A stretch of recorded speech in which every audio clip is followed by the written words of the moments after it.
오늘 2025년도 마지막 주일 예배 말씀은 이사야서 5장 1절에서 9절입니다.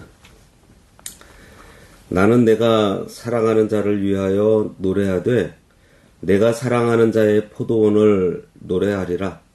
내가 사랑하는 자에게 포도원이 있으며 심히 기름진 사내로다. 땅을 파서 돌을 제하고 극상품 포도나무를 심었도다. 그 중에 망대를 세웠고 또 그 안에 술투를 팠도다. 좋은 포도 맺기를 바랐더니 들포도를 맺었도다. 예루살렘 주민과 유다 사람들아, 구하노니 이제 나와 내 포도원 사이에서 사리를 판단하라. 내가 내 포도원을 위하여 행한 것 외에 무엇을 더할 것이 있으랴. 내가 좋은 포도 맺기를 기다렸거늘 들포도를 맺으면 어찌 됨인고. 이제 내가 내 포도원에 어떻게 행할지를 너희에게 이르리라. 내가 그 울타리를 걷어 먹힘을 당하게 하며 그 담을 헐어 짓밟히게 할 것이요. 내가 그것을 황폐하게 하리니 다시는 가지를 자름이나 북을 돋우지 못하여 찔레와 가시가 날 것이며 내가 또 구름에게 명하여 그 위에 비를 내리지 못하게 하리라 하셨으니 무릇 만군의 여호와의 포도원은 이스라엘 족속이요 그가 기뻐하시는 나무는 유다 사람이라. 그들에게 정의를 바라셨더니 도리어 포악이요 그들에게 공의를 바라셨더니 도리어 부르짖음이었도다. 가옥에 가옥을 이으며 전토에 전토를 더하여 빈틈이 없도록 하고 이 땅 가운데에서 홀로 거주하려 하는 자들은 화 있을진저 만군의 여호와께서 내 귀에 말씀하시되 정령이 허다한 가옥이 황폐하리니 크고 아름다울지라도 거주할 자가 없을 것이며. 오늘 말씀의 제목은 좋은 열매를 기다리시는 하나님입니다. 벌써 2025년의 마지막 주일이 되었습니다. 금년에 남은 날도 얼마 남지 않았어요. 참으로 다사다난했던 한 해입니다. 개인적으로도, 가정적으로도, 교회적으로도, 국가적으로도, 또 국제적으로도 수많은 변화가 있었습니다. 특별히 우리나라는 지난 연말에 있었던 계엄과 내란으로 엄청난 진통을 겪고 있어요.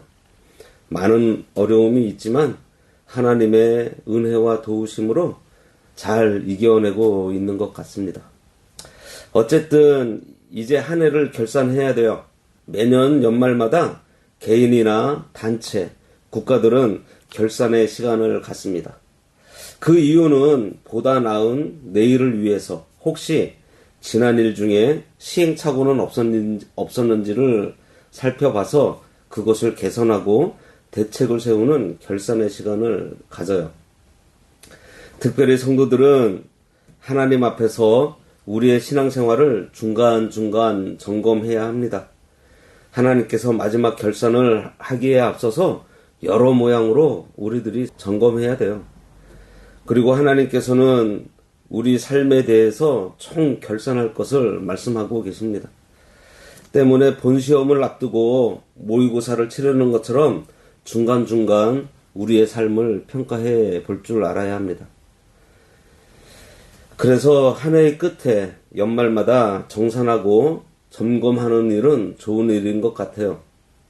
이렇게 점검하다 보면 누구나 아쉬움이 있어요.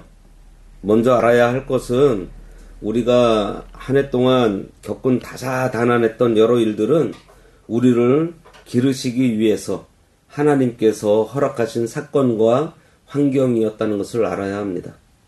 모든 일들이 우연히 생겨나고 그냥 의미 없이 지나온 일상 같지만 절대 그렇지 않아요. 우리에게 일어나는 모든 일들은 하나님이 우리 한 사람 한 사람에게 허락하신 환경과 상황 그리고 사건들로 그 안에서 우리가 믿음을 써서 승리하기를 바라셨던 것을 우리들이 알아야 합니다. 고린도전서 3장 19절에 보면요. 바울도 아볼로도 게바도 생명도 사망도 현재 것도 장래 것도 다 우리의 영적 유익을 위해서 주신 거라고 말씀하고 있어요. 그러니 우리에게 주어진 모든 환경들은요, 거기서 깨달으라고, 때로는 인내하라고 주신 것이고요. 그 안에서 하나님의 약속을 믿고 양보하고 용서하고 희생하고 때로는 동정하고 겸손하고 하나님만 의지하고 또 봉사하고 은혜 받으라고 체험하면서 그러한 삶을 살아서 주님을 증거하라고, 그리고 좀 더 성숙하라고, 강해지라고, 의연해지라고, 신중하라고, 거룩해지라고 주시는 환경들이라는 거예요.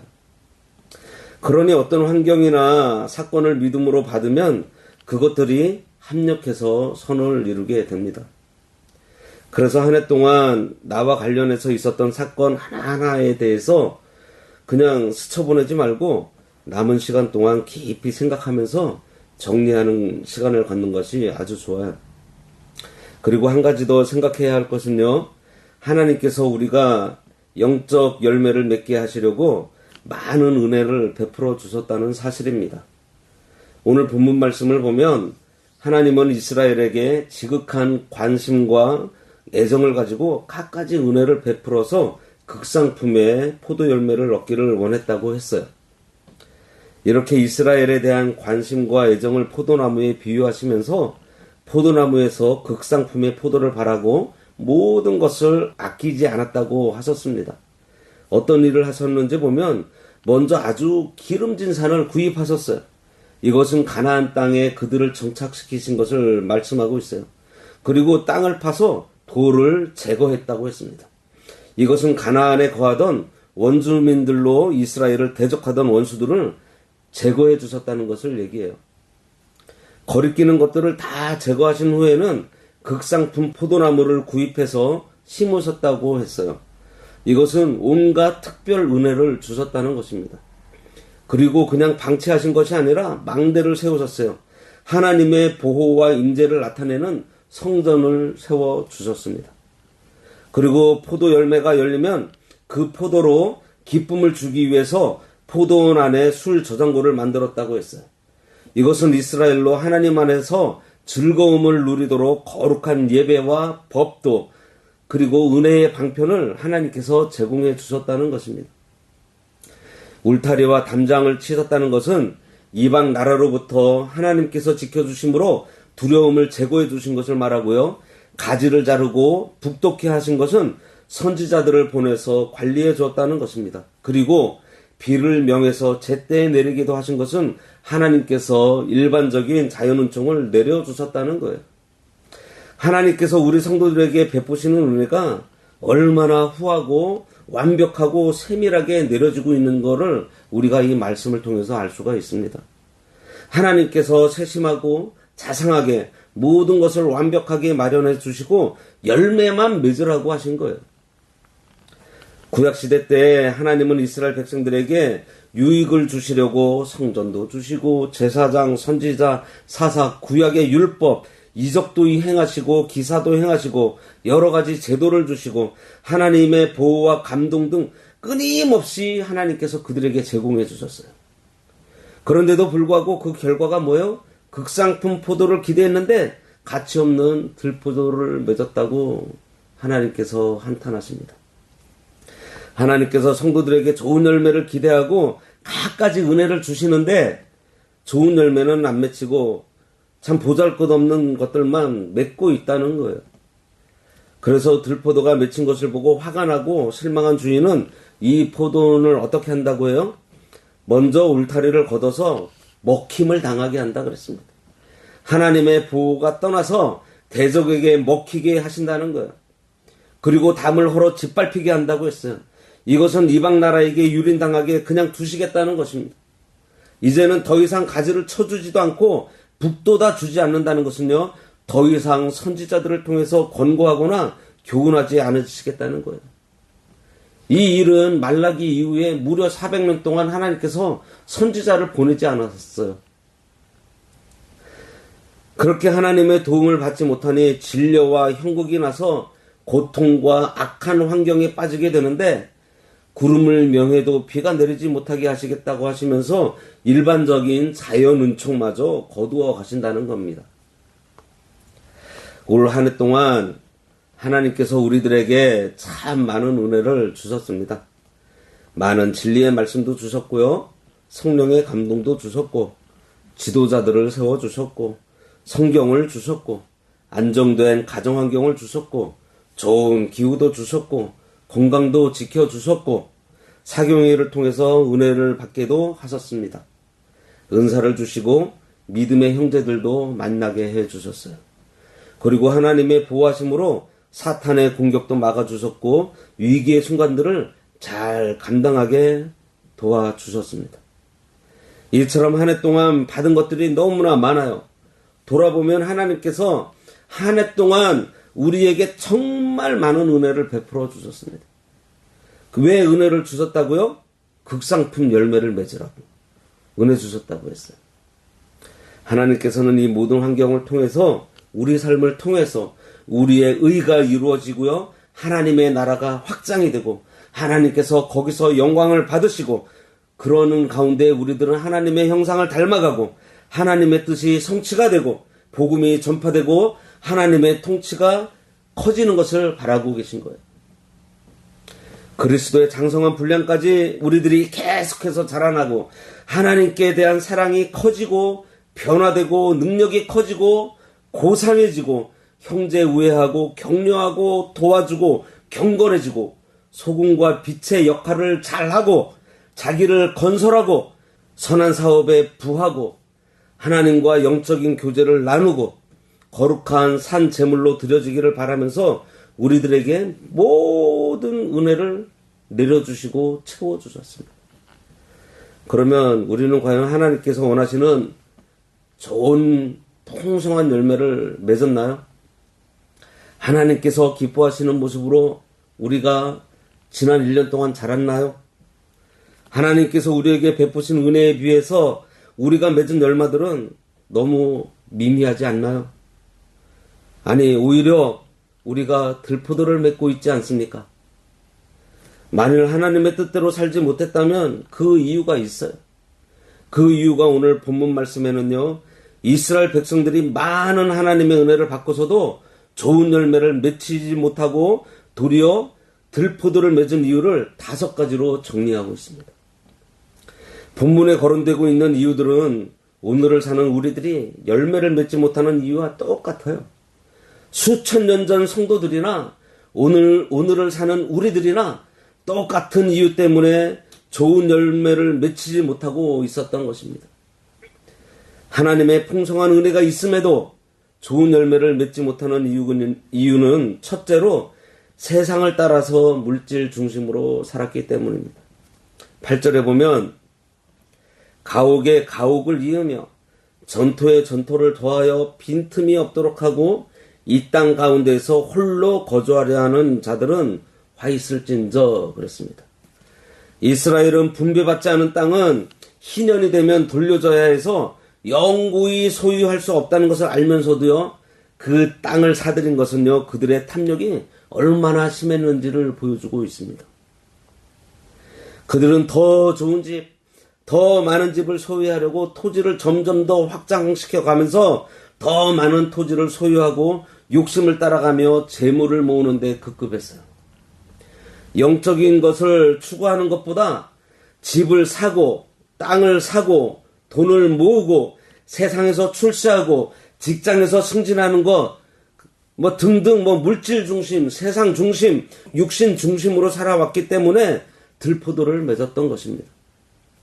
이들은 하나님의 일, 영의 일보다 세상에서 돈 벌어서 집을 사고 집을 짓고 땅을 사고 사업을 확장하는 일에만 온통 관심을 두며 살다가 하나님께서 원하시는 열매를 맺히지 못한 거예요.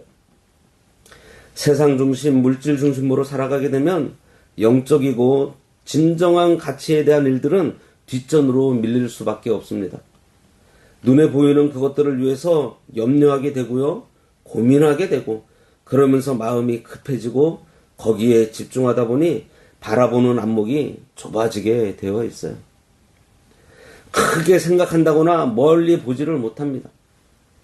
그래서 눈앞의 일로 일희일비하면서 그때 위기를 모면해 가면서 살아가게 되어 있습니다.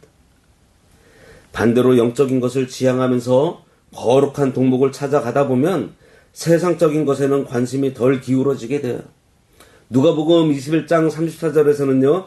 생활의 염려로 마음이 둔해지고 그날이 덕과 같이 임하게 된다고 했어요. 그리고 요한복음 6장 27절에서는 썩을 양식을 위하여 일하지 말고 영생하도록 있는 양식을 위해서 하라고 말씀하고 있습니다. 예수님께서는 사람의 생명이 그 소유에 넉넉한 데 있지 않다고 하셨어요. 탈무드에서는요. 사람은 태어날 때 주먹을 쥐고 나오지만 죽을 때는 손을 펴고 죽는다고 합니다. 갈 때는 빈손이라는 거예요.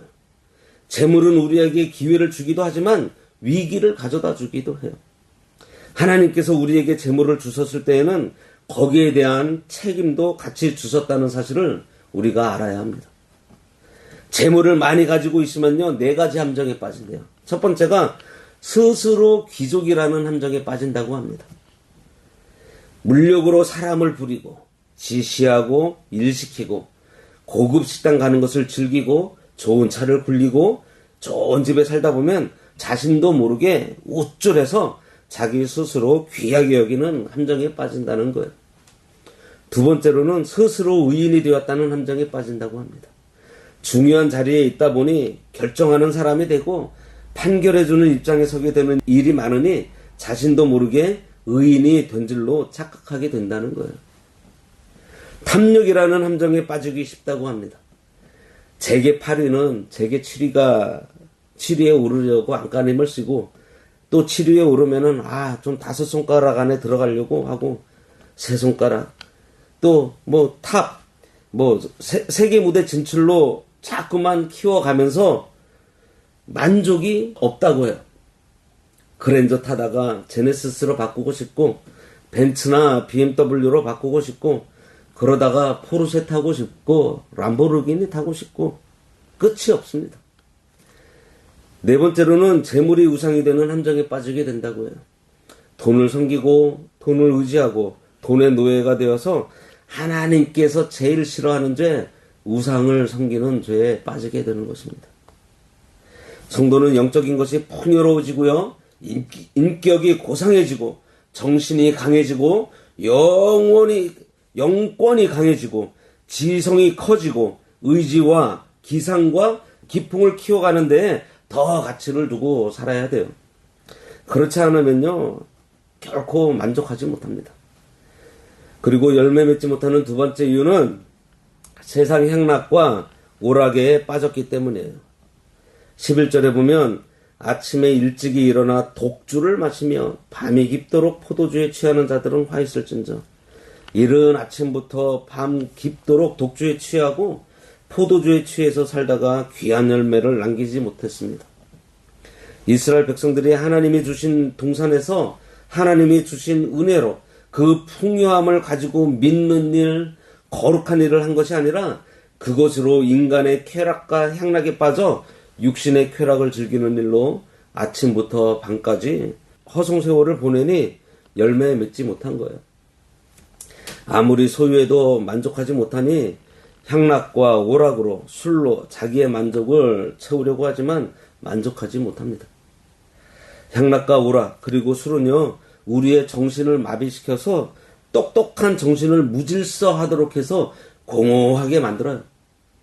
성도가 세속의 문화와 향락에 빠지면 시간과 마음을 빼앗겨서 좋은 열매를 맺지 못합니다.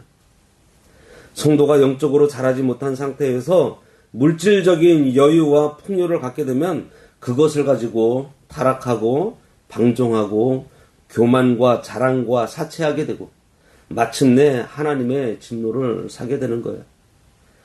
드라마 보고 영화 보고 골프 치고 운동하고 취미생활 하느라고 기도하고 성경 읽고 전도하고 자기 만드는 일을 못하니 영적인 성장을 하지 못하게 돼서 열매 맺지 못하는 것입니다. 디도서 2장 3절에 보면 늙은 여자로는 이와 같이 행실이 거룩하며 모함하지 말며 많은 술의 종이 되지 아니하며 선한 것을 가르치는 자들이 되고 이렇게 기록하고 있어요. 늙은 여자라고 했는데 연륜이 있는 중년에서 노년의 여성이라고 보면 될 것 같습니다. 이들에게 말씀하는 것인데 이들의 덕목 4가지 중에 오늘 본문에서 말하고 있는 술에 대한 말씀이 있어요. 뭐라고 하죠? 많은 술에 종이 되지 아니하며 이렇게 되어 있습니다. 술에 종이 된다는 것은 한마디로 술을 탐닉하면서 늘 술에 취해 있는 것을 말해요. 디모데전서 5장 23절에 보면 디모데에게 이제부터는 물만 마시지 말고 내 위장과 자존하는 병을 위해서 포도주를 조금씩 쓰라고 바울이 디모데에게 말하고 있습니다. 당시 식수가 귀한 지역에서는 포도주를 물 대신 상용하기 때문에 술에 취하기가 쉬웠던 것 같아요. 추측하건대 디도가 있었던 그레데 역시 물이 부족한 형편이었기에 그곳에 늙은 여자들도 술 취하는 경우가 종종 있었던 것 같습니다. 신앙적으로 술의 종이 되었다는 것은요, 세상에서 접하는 즐거움에 취해서 세상의 종이 된 것을 의미해요. 중노년의 여자들은 그 나이가 들 때까지 수고를 많이 했습니다.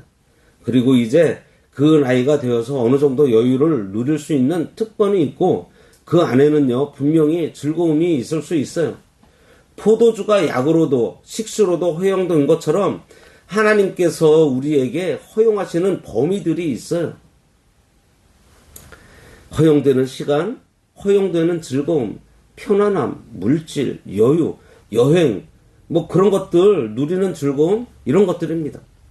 우리가 생활 속에서 누릴 수 있는 안정과 즐거움이 분명히 있고요. 이것을 하나님께서 우리들에게 허락해 주신 것인데 문제는 거기에 빠져버린다는 것이 문제입니다. 안정된 것이 얼마나 좋아요. 그런데 그 안정에 홀리게 되는 것이 문제라는 거예요. 거기에 빠져드는 것이 문제입니다. 우리 안에 허용된 그 안정, 즐거움, 여유에 홀딱 빠져서 취하지 말아야 하는 거예요. 왜냐하면 이것이 잘못된 것은 아닌데 허용된 범위에서 하는 것들이기 때문에 어느 순간에 내가 거기에 종이 되어 있는, 그래서 많은 술에 종이 되지 아니하며 라고 되어 있는 것입니다. 이렇게 세상에 취하게 되면 하나님께서 원하시는 열매를 맺지 못하는 거예요. 나아가서 13절에 보면요. 그러므로 내 백성이 무지함으로 말미암아 사로잡힐 것이요 그들의 귀한 자는 굶주릴 것이요 우리는 목마를 것이라 이렇게 되어 있습니다. 이렇게 세상 향락에 취해서 빠져 사는 자는 영적으로 무지한 자가 되고 줄이고 목마르게 된다고 했어요. 디모데전서 5장 6절에는요. 향락을 좋아하는 자는 살았으나 죽었다고 했습니다. 향락에 빠지면 죽은 자이기 때문에 자라고 열매 맺는 일 자체를 하지 못하는 거예요. 진리를 깨닫는 일, 자기를 성화시키는 일, 깨달은 진리대로 순종하며 열매 맺는 일을 하지 못하게 되는 것입니다. 성도는 어찌되었든지 영적 성장을 이루어 열매 맺는 일에 힘을 써야 되는 거예요. 한 말씀이라도 깨닫기를 노력하고 봉사하고 섬기고 돕고 말씀을 실천하는데 힘을 써야 합니다. 그런데 뭐예요? 향락에 빠지면 죽은 자라고 했으니까 힘조차 쓰지 못하는 거예요. 그러니 어떻게 열매를 맺겠어요? 세 번째로는 순수함과 진실함을 버리고 위선과 거짓으로 살기 때문에 열매를 맺지 못한 것입니다.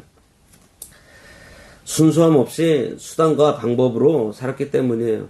18절에 보면 거짓으로 끈을 삼아 죄악을 끌며 수레줄로 함같이 죄악을 끄는 자는 화가 있다 그랬습니다. 성도는 하나님의 순수한 성품을 닮아서 진실하고 순수하고 정직하고 양심적이며 겸손하며 신사적인 덕목들을 가지고 살아가는 것이 정상입니다. 성도는 빛의 자녀이고요. 빛에는 열매가 있는데 빛의 열매가 에베소서 5장 9절에서요. 착함과 의로움과 진실함이라고 했습니다. 그런데 여기 보면 그들이 거짓, 불의, 악으로 살아서 악한 열매를 맺었다는 거예요. 위선과 속임과 비양심적인 것, 부정직함, 불법과 타협함으로 살아가다 보니 선하고 좋은 열매를 맺지 못해요. 거짓으로 끈을 삼았다고 했는데 여기서 끈은 마음의 욕망을 행동으로 실행하게 하는 연결고리입니다. 그러니까 자신을 속여서 마음을 강팍하게 함으로 해서 죄악에 그대로 머물게 하는 것을 의미하고 있어요. 잠언 5장 22절에 악인은 자기의 악에 걸리며 그 죄의 줄에 매인다고 했습니다. 이런 일은 하나님의 말씀을 거슬러서요, 자기 뜻대로 행하려는 자들에게 공통적으로 나타나는 현상이에요. 물론 인간의 타락한 본성에도 불구하고 하나님의 말씀이 전혀 작용하지 않는 것은 아니지만 그들에게 거짓의 유혹이 너무 강하다 보니 성령께서 죄를 제어하시는 역사를 번번이 소멸시켜 버린다는 것입니다. 거짓은 마귀에게 속한 거예요. 거짓으로 남을 속이려고 하지만 실상은 자기가 속고 자기가 함정에 빠지게 되어 있습니다. 성도는 늘 솔직하고 진실해야 합니다. 진실하게 하면 일시적으로 낮아지더라도 하나님께서 반드시 높여주세요. 그런데 마귀가 하나님의 백성 마음에 거짓된 생각을 하도록 유혹하는데요. 한 가지는 하나님의 은혜를 받지 않았다는 생각을 하게 만듭니다. 그래서 하나님께서 나를 왜 이 모양으로 만드셨을까 하면서 우리가 앞에서 본 것처럼 많은 것을 받았으면서도 아무것도 받지 않은 것 같이 거짓된 생각이 우리 속에서 일어나게 해서 불평하게 만드는 거예요. 또 한 가지는 하나님의 심판에 대한 생각을 가볍게 여기도록 만듭니다. 심판이 없을 것이라는 마음이 들게 해서요, 아무렇게나 살도록 만들어요. 세상에 모두가 다 그렇게 하는데 너 혼자 별난 척하며 바르게 산다고 누가 알아준다고 하냐? 하면서 방종하며 자기 마음대로 살도록 충동질을 한다는 것입니다. 요한복음 8장 44절에요. 마귀는 거짓의 아비라 그랬어요. 그러면서 마귀에게 감동된 자는 거짓을 제 것으로 말한다고 했습니다. 이것은 거짓말을 얼마나 잘하는지 거짓말 아닌 것처럼 보인다는 거예요. 너무나 자연스럽고 논리적으로 말하니 전혀 거짓이 아닌 것처럼 보인다는 것입니다. 요즘 이렇게 얘기하는 사람들 얼마나 많습니까? 오늘 공인이라고 하는 사람들 보면요, 대중 앞에서 공약도 하고 큰 소리 치지만 방금 말해놓고서 금방 돌아서서요, 언제 자기가 그 말을 했냐고 얘기를 해요. 분명히 그 영상까지 있는데. 참 그런 모습들을 많이 보게 되는데 얼마나 뻔뻔스럽고 대담하게 말하는지 그 말을 믿게 되는 사람들이 나온다니까요. 그런데요, 우리가 지금 이런 말씀을 들으면서 이런 사람들은 정말 형편없는 인간이구나 하며 쉽게 비판을 하지만 우리도 얼마든지 그렇게 될 가능성이 있습니다. 하나님께서 포도원을 잘 가꾸고 최고의 환경을 주셨는데도 하나님의 은혜 생각하지 않고 정의와 공의를 저버리면요, 이렇게 되는 거예요. 이스라엘이 하나님이 바라시는 정의와 공의를 잃어버리고 포악과 불의한 일을 저질러서 들포도를 맺다 보니 거짓마귀의 충동에 쉽게 넘어가 버려서 제약을 끄는 자가 되어버려서 열매를 맺지 못한 것입니다. 네 번째로는 공의를 버리고 말씀대로 살지 않으니 열매를 맺지 못합니다. 20절에 보면 악을 선하다 하며 선을 악하다 하며 흑암으로 광명을 삼으며 광명으로 흑암을 삼으며 쓴 것으로 단 것을 삼으며 단 것으로 쓴 것을 삼는 자들은 화했을진저. 이스라엘이 그토록 많은 은혜를 받고서도 합당한 열매를 맺지 못한 것은요, 공의를 버리고 자기 이익을 쫓았기 때문입니다. 공의가 없으니 가치관이 바로 될 수가 없어요. 가치관뿐만 아니라 생각하는 것, 사상, 비전, 그리고 추구하는 것들이 다 잘못되게 마련입니다. 죄를 죄로 여기지 않고 범죄하고도 떳떳하고 잘못된 세계관을 정당한 것으로 믿고 따라가요. 오늘날 동성연애, 진화론, 합리주의 사상, 황금만능주의 사상 등 잘못된 가치관이 세력을 넓히고 있습니다. 말세의 잘못된 사상들, 잘못된 가치관, 잘못된 표준이 쓰나미처럼 밀려들어. 그렇게 되면 결국 악을 선하다고 하고 선이 악하다고 하는 세상이 되고 맙니다. 하나님이 선이신데 하나님을 떠난 자를 선하게 보고 하나님 말씀대로 믿는 자를 악하게 보는 자들이 있다는 거예요. 우상 섬기고 주일 어기고 말씀을 거슬러 사는 것을 괜찮다고 하는 자들은 악을 선하다 하는 자들이에요. 또 성경대로 행하면서 바로 믿으려고 하는 성도를 보고 율법주의자라고 하는 것은 선을 악하다고 하는 것입니다. 과거 일제치하 때에 신사참배를 거부하는 사람들을 독선주의자이고 율법주의자라고 했고, 신사참배하는 사람이 잘하는 것이라고 했는데 그것이 선을 악하다 한 것이고 악을 선하다고 한 것입니다. 공의를 버리면요, 흑암으로 광명을 삼고 광명으로 흑암을 삼게 돼요. 영적인 흑암을 만난 자는 교회의 외부적 부흥으로 기쁨을 누리고, 진실한 믿음과 말씀을 떠나 사는 자가 육신과 세상 일이 잘 되는 것으로 기뻐하고 만족을 삼는 것은 흑암으로 광명을 삼는 것입니다. 또한 공명정대하게 드러내놓고 일하지 않고 뒤에서 수근수근거리는 것도 흑암으로 광명을 삼고 사는 거예요. 반대로 하나님 말씀을 지키고 영적 생명의 길을 걸어가는 성도가 외부적으로 환난과 핍박받는 것을 보고 멸시하고 비방하는 것은요, 광명으로 흑암을 삼는 것입니다. 참 성도는 육신과 세상은 다 십자가에 못 박고 예수님만 따라가야 되는 거예요. 또한 공의를 버리면 쓴 것으로 단 것을 삼고 단 것으로 쓴 것을 삼는 자가 된다 그랬어요. 자신에게나 타인에게 손해주는 것은 모두 쓴 것입니다. 또 비진리와 잘못된 교훈도 쓴 거예요. 남의 심령에 손해를 주고 잘못된 교훈과 미혹의 영을 따라가면서 우상을 섬기는 자들은요, 모두 쓴 것으로 단 것을 삼는 자들입니다. 또한 바른 진리를 지키려면 고통이 온다 해서 버리는 자도 단 것으로 쓴 것을 삼는 자예요. 이러한 자들이 열매를 맺지 못해요. 다섯 번째로, 하나님을 의지하지 않고 자기의 깨와 힘을 믿고 살면 열매를 맺지 못합니다. 21절에 스스로 지혜롭다 하며 스스로 명철하다 하는 자들은 화 있을진저.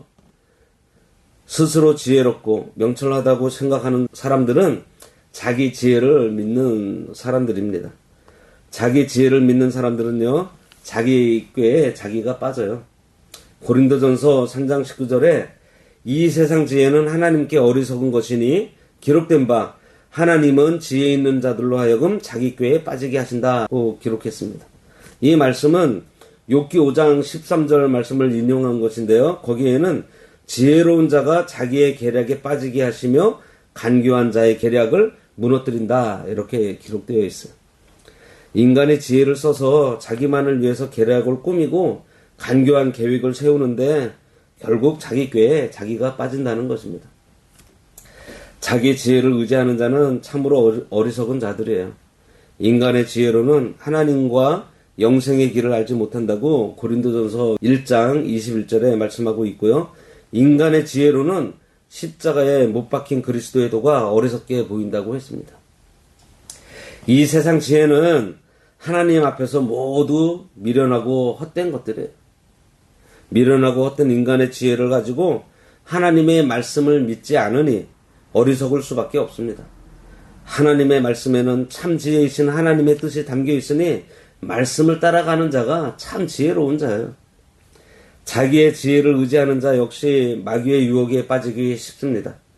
자기 스스로 지혜와 명철이 있다고 하고 자기 지혜를 의지하는 사람은요, 앞에 놓은 사람들처럼 쉽게 마귀의 유혹에 넘어가서 좋은 열매를 맺지 못해요. 그러나 하나님의 말씀을 의지하면 하나님께서 지혜롭게 해주시고 그 지혜로 선하고 좋은 열매를 맺게 되는 것입니다. 예레미야 17장 5절에서 7절에 무릇 사람을 믿고 육신으로 힘을 삼고 마음이 여호와께서 떠난 사람은 저주를 받을 것이라.